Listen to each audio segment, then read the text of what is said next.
Ay mga puso, this is Sean Lucas and tutulungan ko kayo kung paano gagawin nyo this Valentine's Day. Well, feeling ko naman kasi pag Valentine's, it'll be the perfect time to ask your crush or the person that you like out.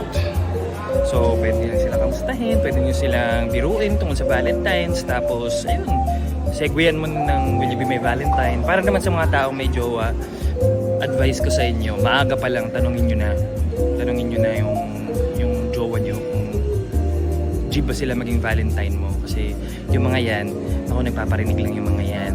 Tingnan mo yung mga repost sa TikTok, tingnan mo yung mga like sa IG. Tapos pag malapit-lapit na, kunwari parang the week of Feb 14 na, basta wag mo nang hintayin yung ganun. Kasi pag siya na yung nagsabi na parang di mo ba ako tatanungin ng Valentine's mo, pag nagtanong ka na, parang peke na tuloy mag-aaway pa kayo. So, basta mas maaga dun, tanungin mo na kaagad.